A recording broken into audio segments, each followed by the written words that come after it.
अंदरूनी सिंध गए, सब कुछ हुआ बताता हूँ, लेकिन उससे पहले इब्तिदा में ही एक ऐसी चीज़ शेयर करना चाहता हूँ जिसे सोच कर अब तक रूह काँप रही है। जानते हैं, जहाँ सिंध के एक इलाके में इंतहाई इन्फ्लुएंशियल आदमी ने अपने 250 साल कबल वफ़ात पा जाने वाले शख्स के मज़ार के गुंबद पर सोने का पानी चढ़ाया हुआ था, वहाँ कब्रिस्तान में आने के लिए हेलीपैड तक बना रखा था, वहीं कुछ ही फासले पर बावजूद दिहाइयों हुक्मरानी के जिंदा लोगों की गुर्बत का ये आलम था कि वहाँ मौजूद बच्चों के जिस्म पर कपड़ा भी नहीं था।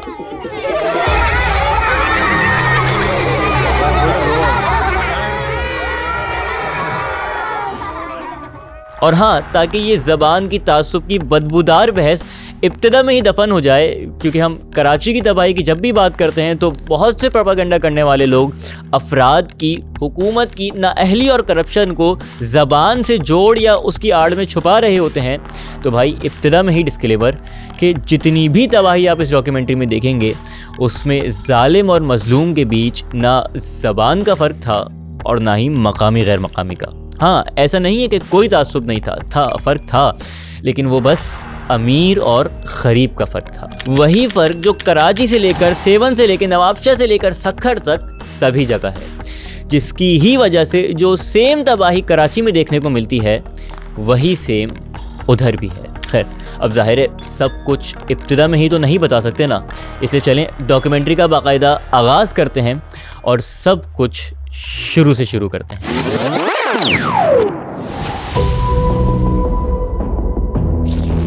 हाँ भाई, सुबह सुबह कहाँ की तैयारी है?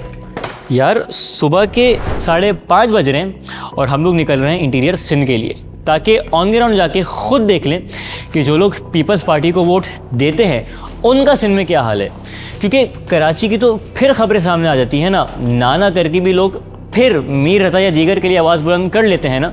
लेकिन आज हम सिंध के उस हिस्से की हालत सामने लाने के लिए निकल रहे हैं जहाँ न जाने रोज़ कितने फ़ोन छिन जाते हैं, हॉस्पिटल में एडमिशन ना मिलने के बायस कितने बच्चे मर जाते हैं, कितने लोग कत्ल हो जाते हैं, लेकिन वहाँ की खबर का एक टिकर तक नहीं चलता।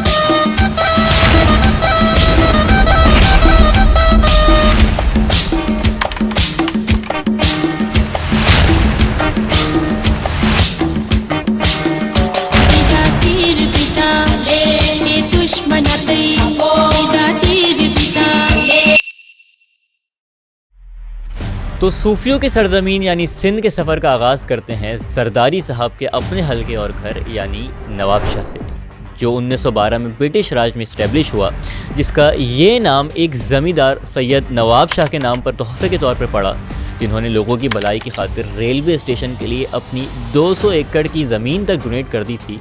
जबकि 2008 के बाद से फिर बीबी की कुर्बानियों की खराज अक़ीदत देने के लिए अब इसका नाम ऑफिशियली शहीद बेनज़ीराबाद है। अच्छा, शहर में एंटर करने से पहले नवाबशाह में साईं लोगों के घर और दफातर जाने वाली सड़कें देखने से पहले कॉन्टेक्स्ट के लिए ये जान लें कि इस डिस्ट्रिक्ट का सालाना औसतन तरक्याती बजट 15 अरब का है। खैर, तो अब देखें फिर कि इसके बाद सरदारी हाउस और पीपल्स पार्टी के दफातर जाने वाली सड़कें कैसी दिखती हैं। ये सारा सरदारी हाउस है सर। ठीक है, इधर कोई नहीं जा सकता, सामने भी चौकियां हैं, इधर 42 चौकियां बनी हुई हैं। है ना फिर अच्छी साफ सुथरी। लेकिन अब आपको सिंध का दिल कहलाने वाले नवाबशाह में सरदारी हाउस की बिल्कुल नेक्स्ट गली और मोहल्ला दिखाऊं जहां आम आवाम रहती है, वो कुछ यूं दिखती है।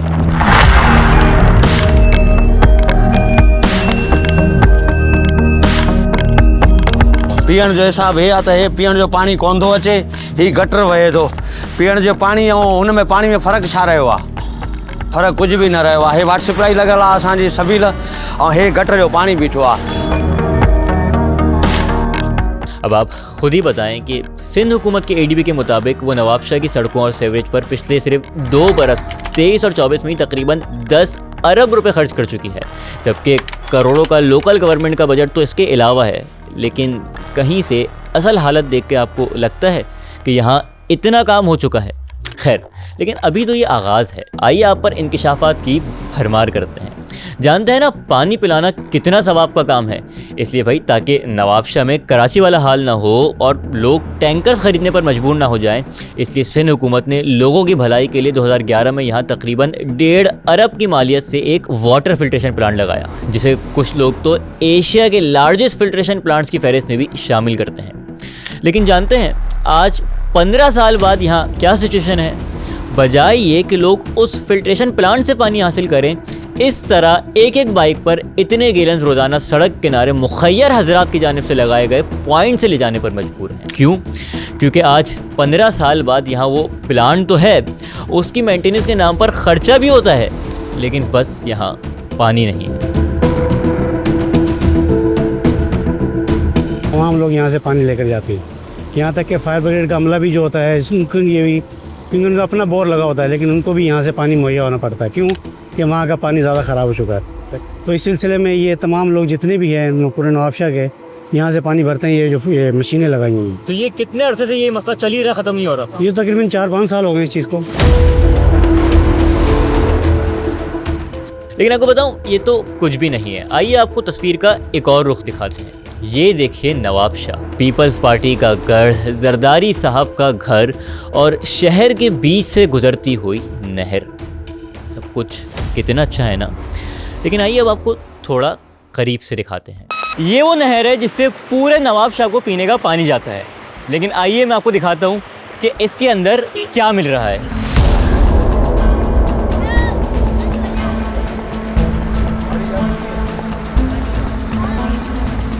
जी हाँ, नवाबशाह के गटरों का पानी इसी में डाल दिया जाता है। और हाँ, अगर मकामी लोगों की बात दुरुस्त मान ली जाए तो इसकी वजह तो फिर इंतहाई तकलीफदेह है। उनके मुताबिक इस तरह गंदे पानी को मिक्स करके पानी का लेवल इसलिए बढ़ाया जाता है ताकि पानी ज़्यादा हो जाए और फिर इससे कुछ ही फासले पर मौजूद कुछ ताकतवर अफराद के खेत सैराब हो सके। खैर, लेकिन अब वजह जो भी हो, लेकिन इस जहरीले पानी के इस नहर में मिलने के बायस होता कुछ यूँ है कि बीमारियों का अंबार लग जाता है। कायमा कमेटी की जो रिपोर्ट आई, उस रिपोर्ट के अंदर ये था कि नवाबशाह के अंदर सैंकिया की जो डिज़ीज़ हैं, वो सैंकिया से जो पानी पीने की वजह से जो डिज़ीज़ हो रही हैं वो बहुत ज़्यादा हो रही हैं। ख़ास तौर पर हाइपेटाइटिस, इसहाल और पेट की मुतअद्दिद बीमारियां जो हैं वो हो रही हैं।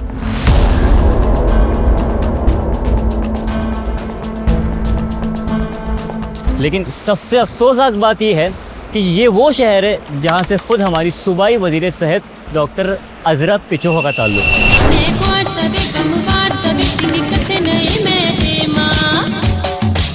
अच्छा, अब सूबाई वज़ीर सेहत का नाम आ ही गया है तो आइए आपको एक और दर्दनाक तकलीफदेह हकीकत बताता हूँ। जानते हैं 18 लाख की आबादी वाले इस डिस्ट्रिक्ट में सरकारी अस्पतालों की बात की जाए तो यहाँ कराची के NICVD की तरह SICVD तो है, लेकिन उसमें ओपन हार्ट सर्जरी की ही सहूलत दस्तयाब नहीं। इसलिए अगर खुदा न ख्वास्ता आपको सर्जरी की ज़रूरत पड़ जाए तो या तो आपको 150 किलोमीटर दूर हैदराबाद जाना होगा या 200 किलोमीटर दूर सक्खर। फिर यहाँ सिविल अस्पताल की क्या हालत है वो तो मुझे बताने की ज़रूरत ही नहीं, बस आप ये विजुअल्स देख लें कि क्या कंडीशन है, कितने ताले हैं। लेकिन आपको बताऊं, यहाँ एक मदर एंड चाइल्ड अस्पताल है जिसे बेहतर माना जाता है। इसके बारे में सिंध हुकूमत प्राउडली बार बार बताती है कि आवाम की खिदमत के लिए इस डोमेन में देखें हमने कैसा मशीनों से लेस अस्पताल बनाया है जिसमें हर बच्चे को उसका रिक्वायर्ड ट्रीटमेंट देने की सलाहियत है। और बहरहाल ये बात दुरुस्त भी है, यानी बैठने की या इमारत की कंडीशन शायद बेहतर ना हो, लेकिन अगर इक्विपमेंट की और ट्रीटमेंट की बात की जाए तो वाकई ये अस्पताल बेहतर है। लेकिन जानते हैं इसे किस ट्रेजेडी का सामना है? एक तो ये कि न सिर्फ नवाबशाह बल्कि आसपास सांगढ़, मटियारी, नौशेरो फिरोज समेत कई डिस्ट्रिक्ट्स और शहरों के लिए यानी तकरीबन 65 लाख की आबादी के लिए ये वाहिद मदर एंड चाइल्ड की ऐसी सहूलत है। दूसरा ये कि बताया तो ये जाता है कि तकरीबन 300 बेड्स हैं, बट ग्राउंड कंडीशन ये है कि यहाँ मकामी लोगों के मुताबिक बग़ैर सिफारिश के बेड या एडमिशन बमुश्किल ही मिलता है। क्यों? क्योंकि ऐसा नहीं है कि वो देना नहीं चाहते, बल्कि रिक्वायर्ड तादाद तो छोड़ें, जो तादाद बताई जाती है बेड्स उनसे कहीं कम है। बस यहाँ आने वाले लोगों को एक नो बेड की स्लिप थमा दी जाती है और वो बच्चा जिसे ICU या किसी दीगर सहूलत की ज़रूरत थी वो बस इंतज़ार ही करता रह जाता है। वार्ड में ICU में 35 बेड हैं और एक में जो है वो 14 बेड हैं। रोज़ाना की बुनियाद पर 15% बच्चे जो है वो हलाक हो जाते हैं। माँ ने फीड करवाया और वो बच्चा सांस की नाली में चला गया तो उसको सांस का एकदम प्रॉब्लम होगा और वो भागते हुए अपने बच्चे को यहाँ पर लेकर आएंगे।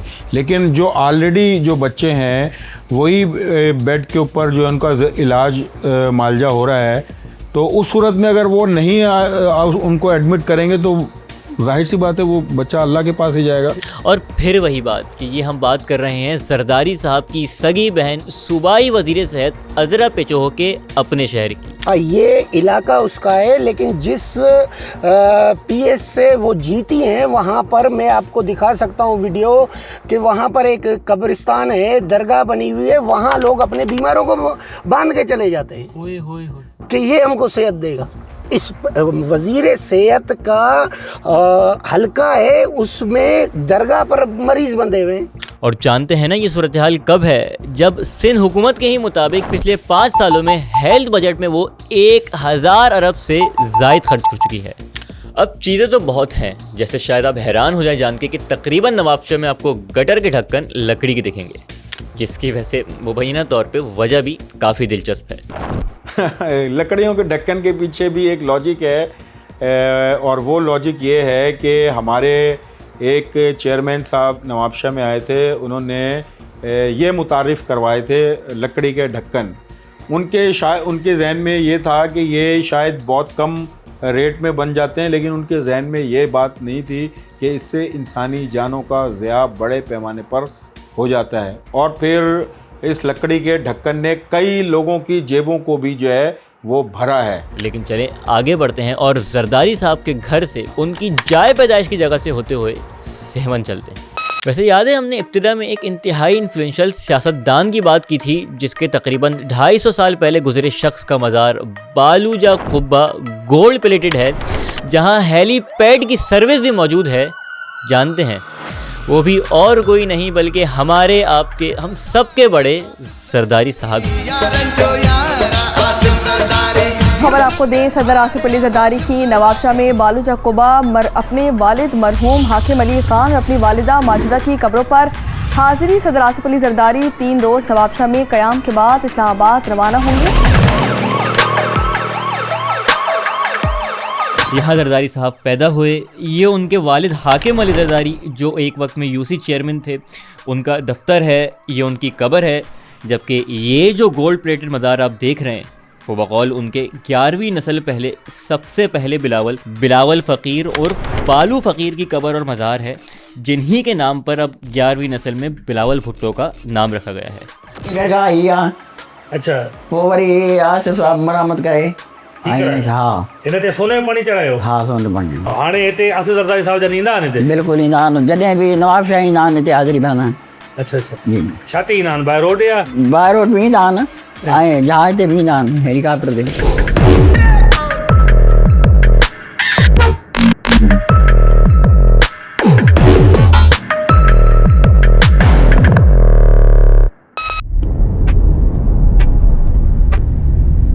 अरे हाँ, 1 मिनट, अब यहाँ से होते हुए जा ही रहे हैं तो आइए आपको एक और चीज़ बताता हूँ। ये देख रहे हैं, इसे रोहड़ी कनाल कहते हैं। कितनी खूबसूरत है ना, लेकिन आपको बताऊं कि सिर्फ खूबसूरत ही नहीं, ये अहम भी बहुत है। क्यों? क्योंकि सखर बिराज से शुरू होने वाली ये कनाल ज़रई मुल्क पाकिस्तान में खैरपुर, नशर फ़रोज़, मटियारी, सांगढ़, हैदराबाद, यहाँ तक के बदीन तक के खेतों को सैराब करता है। लेकिन आपको बताऊं, इसी खूबसूरती के बीच अगर आप इस हिस्से से राइट ले लें और थोड़ा ही आगे चलें तो मंजर यकसर बदल जाता है। साइडों पर अगर आप गौर करें तो पक्की बाउंड्री कच्ची हो जाती है। जानते हैं इस रोहड़ी कनाल को पक्का करने के लिए सिंध हुकूमत अब तक कितने पैसे खर्च कर चुकी है? उन्हीं के मुताबिक तकरीबन 5 अरब रुपए। जबकि ऑन पेपर काम की बात की जाए तो 82% मुकम्मल भी हो चुका है। लेकिन अब इसकी ऑन ग्राउंड हालत क्या है वो आपके सामने ही है।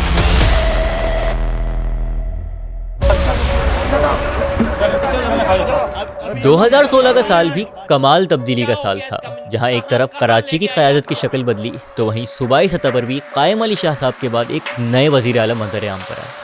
जिनके बारे में मुस्बत बातें ये की जा रही थी कि अब एक यंग पढ़े लिखे इंजीनियर और फिर यहाँ तक कि स्टैनफोर्ड से मॉडर्न तालीम याफ्ता वज़ीर आला आ रहे हैं, अब सूबा बेहतरी की तरफ जाएगा। तो चलें, ये बात सूबे को तो छोड़ें, उनके अपने शहर के लिए कितनी दुरुस्त साबित हुई, इसे जानने के लिए चलते हैं पिछले 10 सालों से कंटिन्यूसली वज़ीर आला सिंध रहने वाले साईं मुराद अली शाह के शहर सेहवन।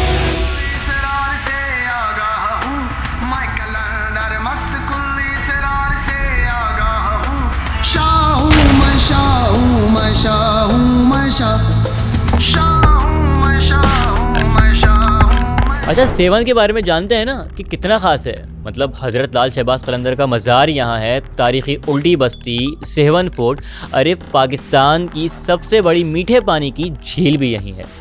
इसलिए तो रकबे के लिहाज से इंतहाई छोटे होने के बावजूद इसका सालाना अरबों का तरक्याती बजट रखा जाता है। लेकिन आपको बताऊं, सेहवन का हाल भी कराची ऐसा ही है। यहाँ की भी यही ख़ास बात है कि आपको मसाइल के बारे में पता लगाने के लिए सहाफ़ी होने की, रिसर्चर होने की या फिर कोई बहुत ही एक्सट्रीम क्रिटिकल माइंड होने की ज़रूरत नहीं, बल्कि जैसे ही आप सेहवन की सबसे मेन शाहरा जहाँ आई लव सेहवन लिखा है वहाँ से एंटर होंगे तो सेहवन अपनी हालत आपको खुद ही बता देगा।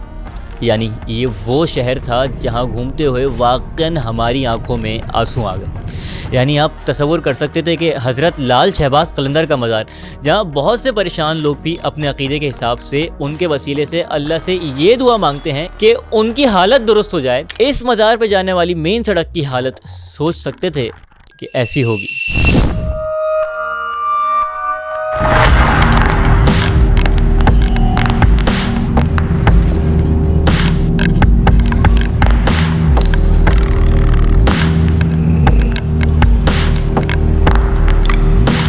मसला ये बस लाइट जा, गैस जा, रोडन जा, मना कायदा कानून कुछ बनाए नहीं थे, आवाम परेशान आ। अच्छा, अब यहाँ से आगे बढ़ने से पहले एक ज़रूरी डिस्क्लेमर। अक्सर कराची वालों को ये शिकायत रहती है ना कि पीपल्स पार्टी हमारे साथ इम्तियाजी सलूक करती है, लेकिन सेहवन जाके हमें एक बार फिर ये एहसास हुआ कि ऐसा बिल्कुल भी नहीं है। सड़कों और अस्पतालों को तो छोड़ें, सिक्योरिटी की सिचुएशन भी बिल्कुल कराची जैसी ही है। यानी कंडीशन इतनी बुरी है कि 2 दिन में हमने अपनी आंखों के सामने ही 6 वारदातें देख लीं। यहाँ तक कि एक व्हील चेयर पर आए बच्चे के हाथ से भी मोबाइल छीन लिया गया। और हाँ, यहाँ तक कि सेहवन में खुद हमारी मदद के लिए मौजूद साथी सहाफ़ी इमदाद फुलपोटो भी इन वारदातों से ना बच सके और दरगाह से वापसी पर उनका मोबाइल भी छीन लिया गया। अच्छा, इस पूरी सूरत हाल में सबसे तकलीफदेह बात यह है कि इस सब पर पुलिस का रद्द अमल। बावजूद सहाफ़ती तारुफ और ताल्लुकात के, जानते हैं पुलिस का क्या रद्द अमल था? जैसे जो है वो मेरा मोबाइल छिन गया और हम थाने पर गए तो उनसे हमने पूछा कि जो है वो कैमरे चेक करें ताकि जो है वो कुछ बंदों का जो मुल्ज़मान है या मोबाइल छीनने वालों का पता चल सके। तो वो कहते हैं कि कराची हैदराबाद थोड़ी है कि यहाँ पर कैमरे जगह जगह पर कैमरे लगे हों, तो कैमरों यहाँ नहीं होते। तो फिर जब हमने कहा कि भाई जो चौक पे, मेन चौक जो धमाल चौक है, वहाँ पर तो सेफ सिटी के कैमरे लगे हुए हैं, तो उस कैमरे में चेक करें। तो वो कहते हैं कि उसका हमारे पास एक्सेस नहीं है। तो हमने कहा कि भाई एक्सेस नहीं है तो फिर किस तरह हम जो है ना मुल्ज़मान के पीछे जाएं। जब हम पहले वहाँ पर गए तो वो हिलने का नाम ले रहे थे कि भाई जाएँ आप जो है वो वायरलेस पर आप मैसेज फराहम करें, पुलिस की नाकाबंदी कराएँ। तो पुलिस हिल ही नहीं रही थी, कोई कोऑपरेट नहीं कर रही थी। खैर, जब पुलिस हमारे लाख कहने के बावजूद कैमरों की फुटेज तलाश करने से हिचकिचा रही थी तो मजबूरन ताल्लुकात इस्तेमाल करने पर एक एहलकार अगले रोज़ हमारे साथ वहाँ दुकानों पर लगे सीसीटीवी की रिकॉर्डिंग देखने निकला। और फिर उस सीसीटीवी और सेल्फ हेल्प, ये गौर से सुनिएगा, जब पुलिस ने सेफ सिटी का एक्सेस ना होने के एक्सक्यूजेस दिए तो अपनी मदद आप सेफ सिटी कैमरों की फुटेजेस हासिल करके पुलिस को वीडियो फराहम करने पर बिलाखिर गिरफ्तारी हुई। और फिर हमें पता चला कि मुबैना तौर पे मोबाइल छीनने वाला और कोई नहीं था बल्कि खुद रिटायर्ड हेड कांस्टेबल का ही बेटा था।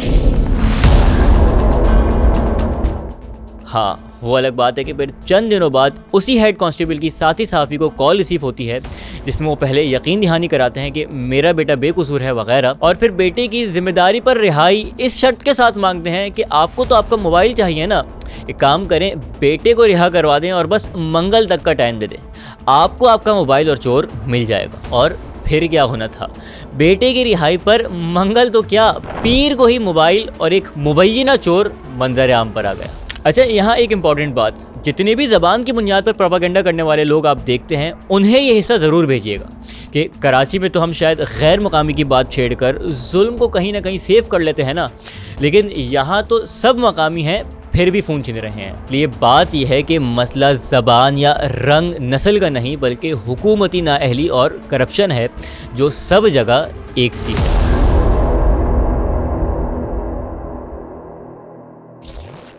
अच्छा, यहाँ एक अहम बात, मैं जानता हूँ ये वीडियो आपको शायद बहुत ज़्यादा वैल्यूएबल लग रही हो और शायद दिल में ये भी सोच रहे हो कि इस बार तो कुछ एक्स्ट्रा ऑर्डिनरी हो गया, मतलब इतने रिस्क, इतने थ्रेट के बावजूद ऑन ग्राउंड ही चले गए, मतलब इतना करेज। जी बिल्कुल, लेकिन ये एक वो चीज़ है जो कि हम प्रोवाइड करते हैं।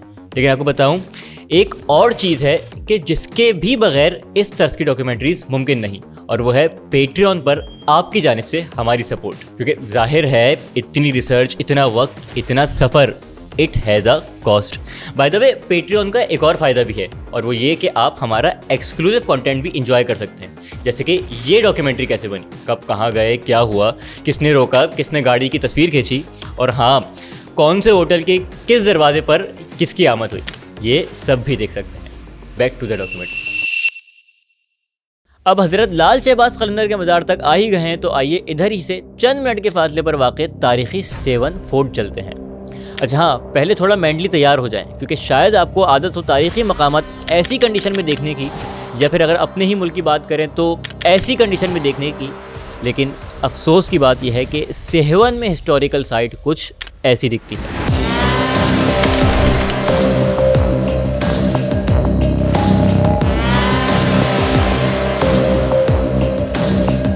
वहाँ पहले तो जाते हुए एक बार फिर हमें सड़क की हालत देखकर रोना आया, लेकिन फिर उधर पहुँचने पर हमें ये पता चला कि तारीख़ी इमारत भी सीवरेज के पानी और कीचड़ से घिरी हो सकती है।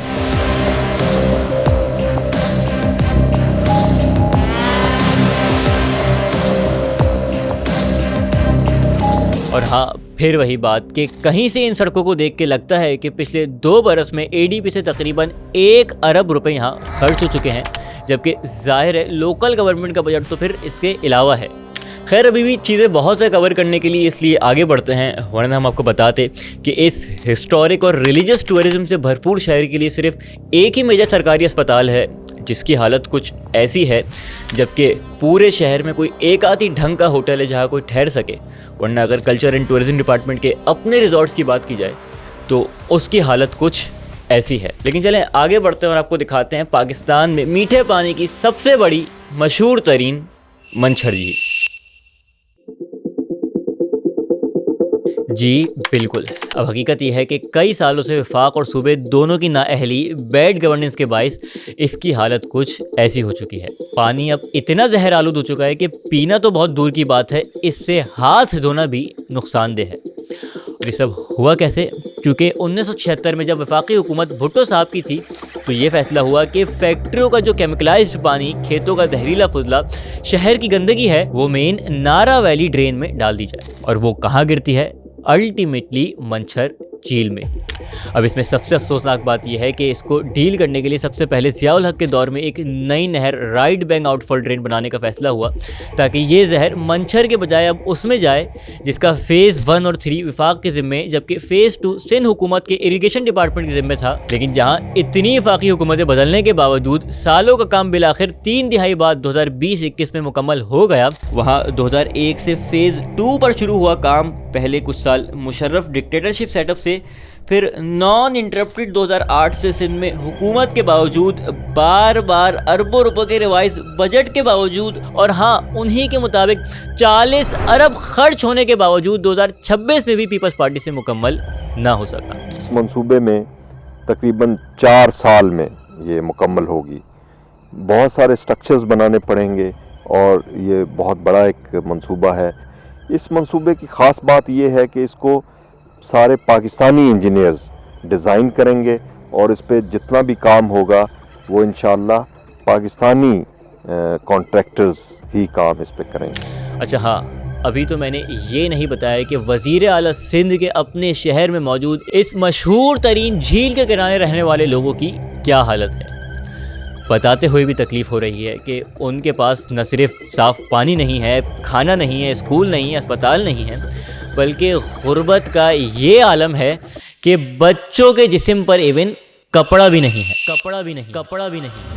आहिस्ता आहिस्ता आहिस्ता।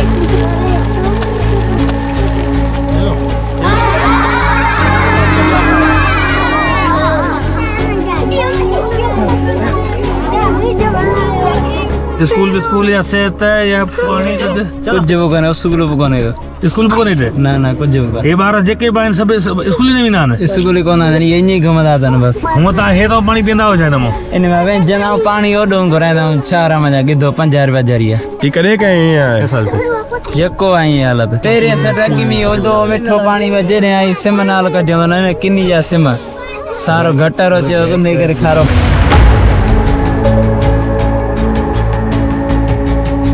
और ये हाल कहाँ का है? 10 साल से कंटिन्यूसली सिंध के वज़ीर आला रहने वाले मुराद अली शाह साहब के अपने शहर। अच्छा हाँ, ऐसा नहीं है कि सेवन में फिर कोई भी सड़क ठीक नहीं है, बिल्कुल है। कौन सी? साईं मुराद अली शाह साहब की रिहाइशगाह और उनके मरहूमीन के मज़ार जाने वाली। वैसे हाँ, एक बात तो है, चाहे जरदारी साहब हों, साईं मुराद अली शाह हों या फिर कोई और, सिंध हुकूमत के बड़ों ने सिंधा लोगों का नहीं तो क्या हुआ, अपने मरहूमीन की जगहों का तो खासा ख्याल रखा है।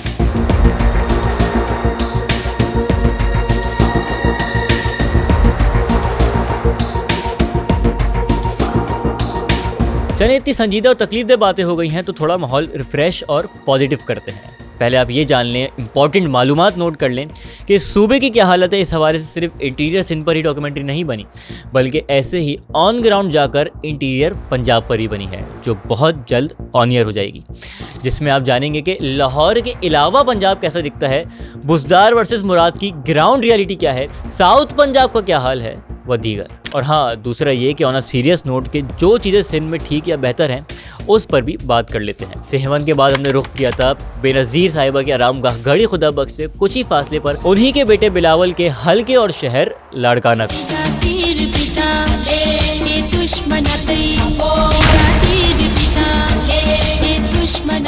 और वहाँ जाकर हमें खुशगवार हैरत हुई कि ये शहर दूसरों से मुख्तलिफ है।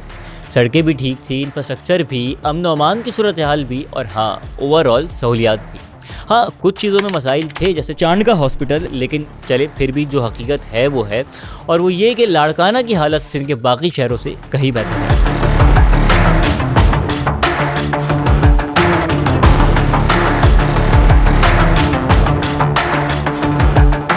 तैयार हैं तो फिर एक बार फिर अपनी मेन स्टोरी की तरफ चलते हैं। अब जाहिर है, अच्छी चीज़ हाईलाइट करने का मतलब ये थोड़ी है कि डॉक्यूमेंट्री ख़त्म हो गई। अरे अभी तो आपको कारोबार के लिहाज से सिंध का दूसरा सबसे बड़ा शहर और उसके साथ होने वाला जुल्म देखना बाकी है। जी हाँ, लाड़काना के बाद हमने मोइंजोदड़ो, नौडेरो और गढ़ी खुदा बख्श से होते हुए उधर बीबी की कब्र, भुट्टो ख़ानदान की तारीख़ी इमारत और उन सब के गिर्द पक्की साफ़ सुथरी सड़कें देखते हुए रुख किया सक्खर का।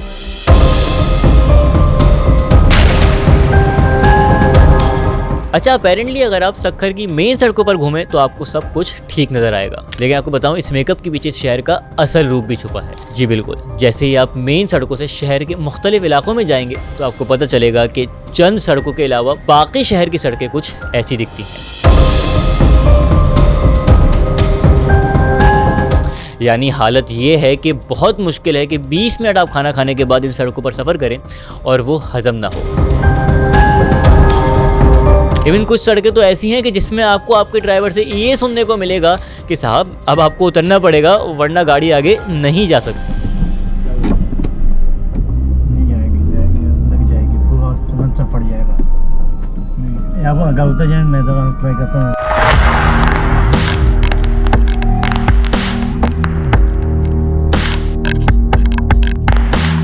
लेकिन चलें, सड़कें तो छोटी बात है। जानते हैं सबसे अफसोसनाक बात क्या है? दरिया किनारे वाक़ई इस शहर, जिसके तकरीबन हर कोने पर दरिया लगता है, जानते हैं सबसे बड़ा मसला क्या है? इस शहर के लोगों को पीने का साफ पानी ही मैसर नहीं। जी हाँ, और ये कोई ऐसी हवा में बात नहीं की। आप ज़रा खुद चलिए और हमारे साथ देखिए कि सक्खर के न्यू पिंड जैसे इलाकों में क्या सूरत हाल है। चेयरमैन साहब माल दबा कर गया है। ये न तालीम आ, न कुछ शऊर आ, न को ॾिसी सघनि था। करप्ट निज़ाम, करप्ट गवर्नमेंट। रमजानों से 1 से 2 दफा पानी मिला है। सारी रात जेलों पानी में। भर के अभी उठ रहे हैं तो और काम पे जा रहे हैं। हमारा एक यूसी का चेयरमैन है, उस बंदे ने हमारे इधर की ये लाइन डली हुई है और इस लाइन के अलावा इसका कोई हल नहीं है, उस बंदे ने वो लाइन रुकवा दी है। ये पाइप 200 फुट है, ये वसीम मोहल्ले से पानी आता है तो हम रात को लगाते। कभी उधर से पाइप लगा रहे हैं, कभी उस इलाके से लगा रहे हैं। इस इलाके में पानी अल्लाह क्यों नहीं दे रहे। हम खुद पाकिस्तान पीपल्स पार्टी के वर्कर भी हैं, हमारे साथ जुल्म हो रहा है वर्करों के साथ। ये आप खुद देख लो। अब ये नहीं है कि हम इसे भाई आप ये क्यों लेके जा रहे हो आप? ये पानी नहीं है आपके पास कब से पानी नहीं आ रहा है? बुजुर्ग चार्ट बेचते हैं, ठीक है, आप इसको रखो। और जो नया पाइप लेकर आए ना वो दिखाओ कर्जा करके पाइप लेकर।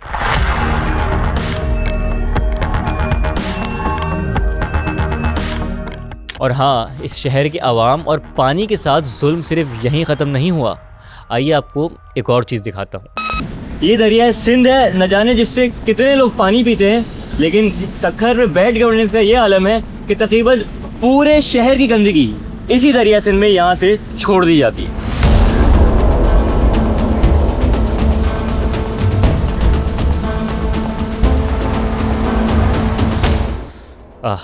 है ना तकलीफ दे, लेकिन ये भी चंद चीज़ें हैं।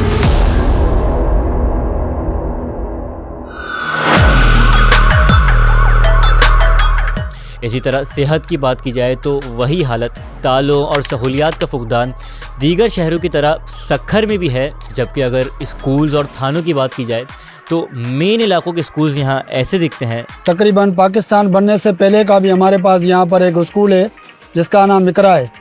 वो काफ़ी टाइम से बंद पड़ा हुआ है और उसका काम जो है तरक्याती वो नहीं हो रहा है, तो बच्चों की तालीम जो है तो सबसे ज़्यादा मुतासर हो रही है। जबकि थोड़ा सा शहर से हटकर बात करें तो वहाँ तो हालत यह है कि इंसानों के बैठने का नहीं बल्कि जानवरों के बैठने और खाने का इंतज़ाम।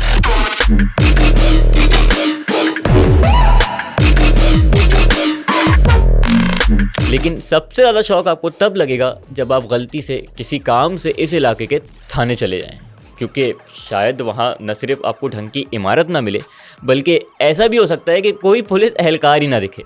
जी बिल्कुल ठीक सुना आपने, यानी आप आलम चेक करें, हम हमारी टीम के साथ साथी साथियों के साथ वहाँ होकर आ गए, कराची आ गए, सब कुछ हो गया, ये डॉक्यूमेंट्री बन गई, रिलीज़ हो गई, ऑन एयर हो गई। लेकिन ये बात खुद इन्हें इस वीडियो से पता चली। क्यों? क्योंकि अगर पैका कवानीन के तहत हम पुलिस स्टेशन में छुप के वीडियो बनाने के बाद उसे ना चलाने के पाबंद नहीं होते तो आप देखते अपनी आंखों से कि वहाँ एक ही एहलकार या शख्स मौजूद था जो इंतहाई पक्की नींद सोया हुआ था। जब भी कोई किसी प्रोजेक्ट पे काम करना हो, सफाई हो, नालियों की सफाई हो, कोई मामला हो, अब वो ठेकेदारों के ज़रिए पूरा निज़ाम चलता है। वो ठेकेदार दर हकीकत किसी न किसी सियासतदान के ATMs हैं। उनको टेंडर उनको दिलवाए जाते हैं, ठेके दिलवाए जाते हैं। वो उसके बाद दर हकीकत जब काम करना होता है तो वो काम जाकर बहुत ही माइनर लेवल पर भी कोई काम जो है ना डिलीवरेंस के एंड पर नहीं हो पाता। असल ये सारे का सारा निज़ाम जो है वो ठेकेदारों की नज़र हो जाता है। लेकिन क्या ख्याल है, यहाँ आपको एक और एक्सक्लूसिव इन्फॉर्मेशन दें। जानते हैं हमें खुद एक ठेकेदार ने शनाख्त ना जाहिर करने की शर्त पे क्या बताया। उसने बताया कि आलम ये है कि एक प्रोजेक्ट सिंध हुकूमत का मुझे मिला तो उसमें जब कमीशन और रिश्वत की मद में उन्हीं को वापस दी गई रकम मैंने काउंट की तो वो 52% बनती थी। इस पूरे करप्शन के निज़ाम की वजह से ये प्रॉब्लम हो रहा है कि कुछ प्रोजेक्ट्स शुरू कर दिए गए हैं, जैसे कि सक्खर में एक ज़ू बनाने का एक प्रोजेक्ट शुरू किया गया। अब वो कई साल हो गए हैं, वो उस पर हर साल उस पर बजट उसके लिए मंजूर किया जाता है, करोड़ों रुपए उस पर लगा दिए गए हैं और करोड़ों और लगेंगे, लेकिन वो प्रोजेक्ट पूरा नहीं हो रहा। इसी तरह से एक स्पोर्ट्स कॉम्प्लेक्स सक्खर में बनना है, उसको तो कोई 10 साल से भी ज़्यादा का अरसा हो गया है कि वो स्पोर्ट्स कॉम्प्लेक्स भी जो है वो मुस्तकिल बनने के मराहिल में मौजूद है। तो भाई ये हाल है सिंध के उन मेन शहरों का जिसे पीपल्स पार्टी का गढ़ समझा जाता है, जहाँ से peoples party almost one sidedly जीतती है। जो पीपल्स पार्टी के सबसे बड़ों के क़यादत के अपने इलाके और हलके हैं जहां वो खुद उन्हीं लोगों के बीच रहते हैं। तो सोचें, अभी तो हम जैकबाद, कशमोर, शिकारपुर जैसे शहर नहीं गए, सोचें वहाँ क्या हाल होगा। हाँ, हो सकता है, बिल्कुल हो सकता है कि लाड़काना की तरह कोई शहर निकल आए जैसे उन्हीं के मुताबिक थर, लेकिन मजमूई तौर पर सिंध का जितना बड़ा हिस्सा हमने देखा और कवर किया, उसकी हालत 3,000 अरब के बजट के बावजूद क्या है वो आपके सामने ही है। वैसे डॉक्यूमेंट्री एंड करने से पहले, फाइनल चैप्टर से पहले एक दिल की बात हो जाए। जानते हैं ये जितनी भी तबाही, सड़कें, सखर की, लाड़काना, मोइंजोदड़ो, सेवन, ये सब कुछ जो देखा है, इसमें जब तक हम वापस नहीं आए थे तो मैंने ही फरहान साहब को टेक्स्ट किया था कि सर सबसे वर्स्ट कंडीशन सेवन की है, तबाही और बर्बादी अपने उरूज पर है। इवन हम आपस में ये बात कर रहे थे कि वाक़तन बिना एग्जैजुरेशन के मोइंजोदड़ो की हालत सेवन से बेहतर है। लेकिन आपको बताऊं, जिस दिन हमारी कराची वापसी हुई और चहलम इमाम हुसैन से एक दिन पहले कुछ प्रोटेस्ट के बायस शारे फैसल के बजाय हमने मंजूर कॉलोनी की गलियों से नर्सरी आना चाहा, तो फिर रियलाइज़ हुआ कि मैं गलत था। सबसे ज़्यादा तबाही सेवन में नहीं बल्कि कराची में ही है।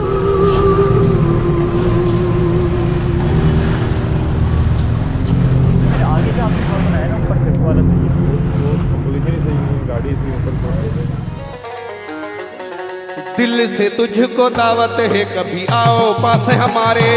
दिल से तुझको दावत है, कभी आओ पास हमारे। मुस्लिम में रहने वाले से दीन ईमान नवाज़े। अंदरूनी सिंध कभी आपका जाना हो तो आप जानेंगे कि सिंध से ताल्लुक़ रखने वाले लोग कुछ ज़्यादा ही मेहमान नवाज हैं। शुरू में हमने बताया था ना कि ये सरज़मीन सूफिया की सरज़मीन है, तो शायद इसी का असर है कि इस सिंधु दरिया के धरती वासियों का दिल बहुत ही बड़ा है। शायद ही ऐसा हो कि आप किसी खजूर के बाग पे गाड़ी रोकें और उसका मालिक भी वहाँ हो और फिर आपकी गाड़ी खजूर से ना भर जाए। शायद ही ऐसा हो कि आप किसी के यहाँ मेहमान हो, उसके शहर में ठहरे, उसकी जेब में फिर थोड़े बहुत पैसे भी हों और आपका फिर 1 रुपया भी खर्च हो जाए। और शायद ही ऐसा हो कि आप जिसके यहाँ मेहमान हो वो अपने पूरे मोहल्ले में ये बात ना फैला दे कि फ़ला मेरे यहाँ मेहमान है, इसलिए सब ने इसका ख्याल रखना है। यानी इन शॉर्ट ये कि सिंध से ताल्लुक़ रखने वाले लोग इतना ख्याल करते हैं कि आप थोड़ी देर टेम्परेरीली भी उनके दर पर हों तो वो पूरी जान लगा देंगे, लेकिन आपको कोई तकलीफ़ महसूस ना होने देंगे, क्योंकि उनके घर पे मौजूद शख्स को तकलीफ़ एक ऐसी चीज़ है जो वो बर्दाश्त नहीं कर सकते। लेकिन अफसोस और हैरत की बात यह है कि जब दिहाइयों से इस सूबे की आवाम तकलीफ़ से सिसक के मर रही है, तो इन्हीं प्यारे लोगों में से आए लोग जो हुक्मरान हैं वो ये सब कैसे बर्दाश्त कर लेते हैं। तेरी इतनी उम्र ही नहीं है कि तू इतने सवाल पूछे।